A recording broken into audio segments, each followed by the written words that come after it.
Survival tonight after a horrific crash on I-83 last month. On March 23rd, a tractor-trailer rear-ended a Subaru near the 13th Street exit. The crash left the car literally sandwiched in between that truck and another big road. But the driver of the car survived with only minor injuries, and tonight he talked about the experience with our Chris Schaefer. He's live along 83 where the crash happened. Chris? Tom, I was out here that afternoon, and I think everyone who's seen that video has the same reaction I did. Utter shock that anyone could have survived. But Alan Pyrus did just that, and today we came along with him for a very special reunion. Surveying what's left of his Subaru. That was the most ungodly crash and noise I've ever heard in my life. Alan Pyrus remembers what he thought that day when he looked into his rear-view mirror. It was pretty clear that I wasn't going to be able to stop. He was coming at me at a good clip.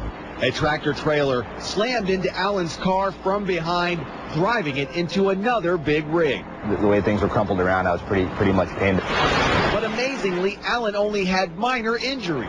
Among the first rescuers on the scene, Saul Alertis. They hadn't seen each other since the crash until now. So I want to say thank you. I appreciate it. Absolutely. It was, you guys did a great job, you know. Saul knew the crash involved a car and a tractor-trailer before he arrived. When we rolled up and saw only the tractor-trailers, we kind of looked over and, my gosh, is there a car in there somewhere? Alertis quickly found out that Alan Pyrus could talk to him. Fire crews still had to cut him out of the car. It's just amazing that he's standing here, but just because of the damage, that he's just a lucky man. Lucky and well aware that if anything had happened differently that day, he could have been killed. So I definitely feel lucky. I feel like there's obviously a purpose that I'm here. I'm not sure what it is, but I'm not going to be lax trying to find out what that is. This is the third time Alan has visited the junkyard to see his car. The first time, an employee came out to meet him. He wanted to shake the hand of the luckiest man alive.